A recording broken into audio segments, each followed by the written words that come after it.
parcelamento de salários dos servidores gerou uma série de protestos em todo o estado. Sobre este assunto, nós vamos conversar com o representante, o vice-presidente do CEPERS, Luiz Veronese. Boa noite, seja bem-vindo. Boa noite, Bives. Queria cumprimentar aí professores, funcionários também, a comunidade escolar, dizer que nós vivemos um momento muito importante, não é um momento assim que eu diria de exceção, porque o mínimo que nós precisamos, o mínimo para viver é você ter o direito de comer, Bives. E até isso está sendo prejudicado, porque o salário do servidor, que já vem desgastado por muito tempo, só para a gente ter uma ideia, nós estamos hoje recebendo 48% do salário, não é que devia ser o professor, porque nós não recebemos já no outro governo 33%. Os 13,1% que teve em janeiro nós não recebemos, então a gente recebe hoje 48%. Mas por conta disso, você empenha durante o mês o teu salário. Como está sendo parcelado, isso levou a uma situação muito complexa, que é a seguinte forma. Você vai ficar sem salário e sem crédito, porque você vai usar durante o tempo o Banricompras, você vai usar o crédito minuto, sabendo que você vai receber. Como você não recebe, o crédito minuto não é, e o Banricompras ele é tirado. Então, nós estamos vivendo um momento muito complexo. Então, essa é um pouco a situação, né, que o professorado se encontra, bem como os servidores. Agora, nós vivemos uma outra questão que eu queria também trazer, que a gente ouve assim, todos os dias nós ouvimos dizer, tem uma crise no Estado, uma crise complexa, não é? E nós somos tomados de surpresa, porque o que nós dissemos e temos dialogado com o governo? Como é que o governo não viu isso quando ele se deu um alto aumento que variou entre 46% a 64% no início do governo? Então, se tinha essa crise, ele não poderia ter feito isso, bem como não poderia os seus deputados, porque o governador tem a maioria, não é na Assembleia, não poderia ter permitido aquele aumento dos deputados, que na verdade foram dois, um aumento normal e aquele outro aumento das diárias. Sim. Então, portanto, essas questões nos intrigam. Nos intrigam, dizendo que, por um lado, tem uma crise, todo dia se fala da crise, e, por outro, nós temos uma questão, não é, de que o governo aumentou. E eu queria trazer mais, talvez dois aspectos aí que são importantes para nós debater, que é o seguinte, o governo fala da crise. Sim. Mas tem uma questão colocada que nos intriga, que é o seguinte, o governo, por informações que nós sabemos hoje, ele deve estar perdendo em torno de 5 bilhões com sonegação fiscal. E aí, dito pelos auditores fiscais, não é? Dito o seguinte, de que hoje, entre Porto Alegre e Caxias, que é um polo metalmecânico, não tem nenhum posto fixo e nenhum posto móvel de fiscalização. Sim. Então, se por um lado tem crise, por outro lado tem uma sonegação enorme. Uma segunda questão, que é a questão da isenção fiscal. Nós achamos que entre o governo optar por deixar o servidor sem salário e, por conta disso, sem a sua sobrevivência, nós achamos que era melhor ele ter optado pela questão, então, de não fazer o repasse, não é via Fundopem, para as organizações fiscais. Agora, bom, depois da declaração ontem do governador, a expectativa é como é que ficam as aulas, né? Como é que vão ficar as aulas? A Brigada Militar, pelo menos, de certa forma, manteve uma operação padrão. Como é que fica a situação dos professores? O que vai acontecer? Qual é a expectativa? Nós estamos dizendo o seguinte, o sindicato e nenhum professor tem a ideia de dizer o seguinte, bom, eu vou fazer greve, ou eu vou fazer operação padrão, ou eu vou fazer parte das aulas. Hoje nós estamos encaminhando que nós tenhamos período reduzido até dia 17. Por que encaminhamos? Porque nós estamos vivendo um momento de exceção. Não é? Diríamos outro para brincar, ou talvez para a gente entender, a gente está vivendo um pouco um momento de guerra. Ou seja, Por que nós encaminhamos isso? Porque nós precisamos que os professores tenham tempo para fazer um debate, não é? Um debate mais apurado da sua questão. Nós sabemos que muitos professores não vão conseguir dar aula, porque vão ter que deixar a sua aula e ir fazer um empréstimo para cumprir as suas dívidas, né? Porque as suas dívidas não vão esperar. Outros professores, infelizmente, vão ter que tirar parte do seu tempo para vender alguma coisa, para completar a sua. Então, por isso que nós estamos dizendo que nós precisamos ter um tempo. Agora, nós não estamos dizendo que a comunidade escolar vai ser penalizada por isso, porque tem várias maneiras. Tem escola, por exemplo, que está encaminhando da seguinte forma, está tendo período reduzido, mas está fazendo o outro tempo do período reduzido, após o recreio, ele está usando, por exemplo, para fazer debate das suas questões, né? Contar para os alunos o que está acontecendo, por que está acontecendo, é um pouco a cidadania. Tem outras escolas que estão dando aula até o recreio, os professores fazem o seu debate e encaminham o trabalho para os alunos fazer em casa. Então, isso é uma questão. Mas, por último, ainda eu queria dizer para a comunidade escolar, é verdade, nós não queríamos e não queremos. Agora, isso não é um problema de nós, do sindicato, e nem dos professores. O governo nos empurrou a isso. E pelo que nós estamos vendo, o governo vai nos empurrar, sim, a uma greve geral de todos os servidores. Porque se nesse mês foi cortado parte do salário alto, é certo que no mês que vem vai ser cortado mais fundo ainda. Porque se vai usar parte disso para pagar os salários, que vai até dia 25, então a arrecadação do dia 25 até agora não vai suprir. Claro. Mas, mesmo assim, nós vamos fazer todo o esforço para que a comunidade escolar não seja penalizada. E, por último, ainda dizer o seguinte, é verdade que está sendo ruim para a comunidade escolar, nós sabemos disso. Agora, também a comunidade tem que pensar que não é um problema do professor, porque, eu vou dar um exemplo, que dos 540 professores chamados no último concurso, agora 2 meses atrás, 200 professores não aceitaram trabalhar como professor, dado ao salário e dado a dificuldade. Bom, vamos falar de outra categoria. Sim. Nós temos no telefone agora, pela gentileza em nos atender, o presidente da Associação de Cabos e Soldados da Brigada Militar, o Leonel Lucas. Leonel, muito obrigado por nos atender, e são duas classes realmente que não têm uma remuneração correta pelo Estado e agora sofrem com o parcelamento. Como é que vai ficar a situação da Brigada Militar? O que vocês têm de expectativa daqui em diante?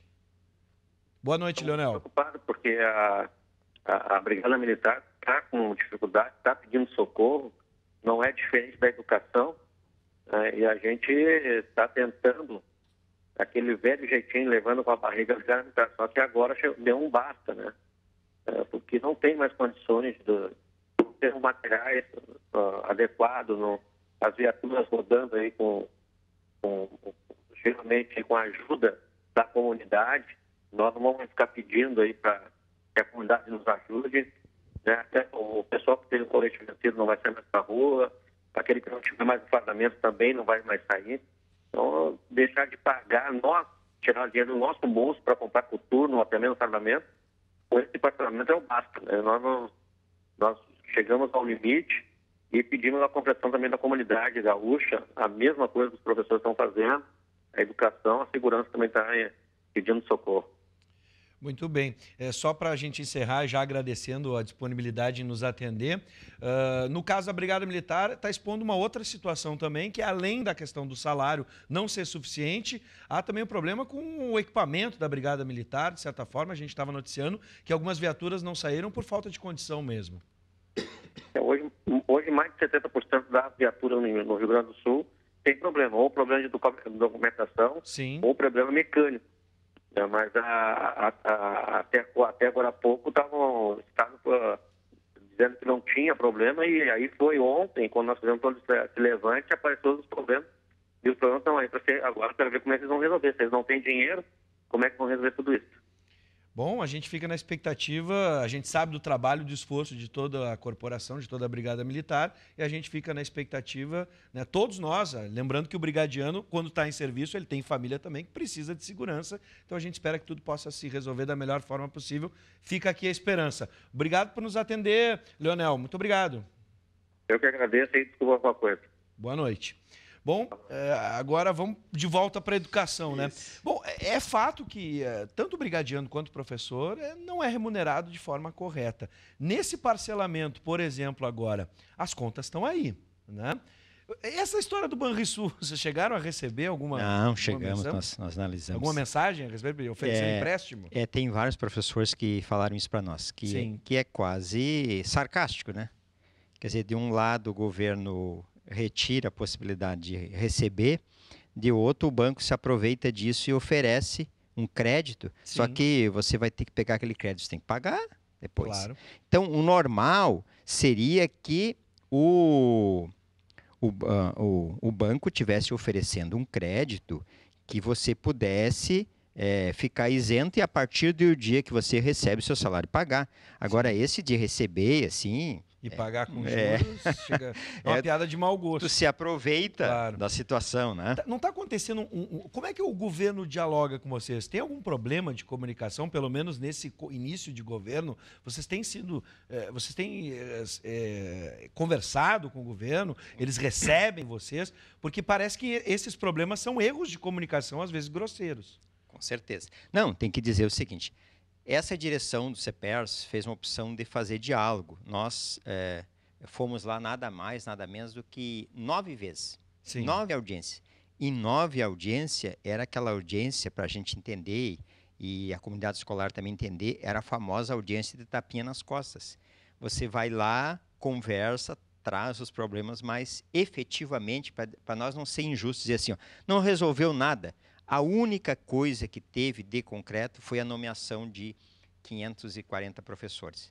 Demais era a audiência de tapa nas costas, em que você ia lá e assim, ó, você saía de audiência, as coisas pareciam que estavam bem e você ficava sabendo através da imprensa, por exemplo, que, entre outras coisas, a LDO, a Lei de Orçamento, Sim. não é? Ficamos sabendo que não estava sendo encaminhada 1 centavo, ou seja, 3% apenas. Não é para o custeio, sendo que isso é o normal daquelas pessoas que vão se aposentar e tal, né? Então, a gente tirou agora de não ter audiência. Mesmo tivemos a última audiência agora no dia do ato, na terça-feira, mas, na verdade, não resultou em nada. Sim, então, no cara a cara não tiveram resposta. Não, é verdade. Nós fizemos todo um esforço. Inclusive, assim, ó, nós temos dito para o governo que tem alternativas e que ele não buscou. Por exemplo, uma das alternativas era a questão dos royalties do petróleo. 75% dos royalties do petróleo viria para a educação, 25% para a saúde. Isso seria, para o estado do Rio Grande do Sul, uma possibilidade muito grande. E o governo é o seguinte, ele não foi atrás. O PMDB hoje tem a maior bancada nacional, não organizou a sua bancada para buscar esses royalties do petróleo. E o que nós estamos ouvindo nos últimos dias é de que vai voltar na estaca zero, ou seja, apenas os estados produtores que vão receber os incentivos, mas para o governo aqui não tem nada. E o governo, a gente tem visto, ele não fez nenhuma organização estadual para ir buscar. Então, alternativas, na verdade, tem. É um pouco a decisão política. Sim. E aí, eu não tenho dúvida, e vários sindicatos estão dizendo o seguinte, é que, infelizmente, infelizmente, porque é o seguinte, a crise está sendo bom para o governo. A crise justifica todos os governos para mexer no plano de carreira, para não pagar, para não dar aumento. Ou aumentar os impostos, o que é um medo que a gente vem discutindo aqui no programa, essa possibilidade no aumento do ICMS, que está sendo discutida, pelo menos por enquanto, de porta fechada. Eu vou pedir a licença, Luiz, para que a gente olhe aqui para o telão, pois o Guilherme Roquete está na nossa redação e vai fazer uma pergunta para ti. Perfeito.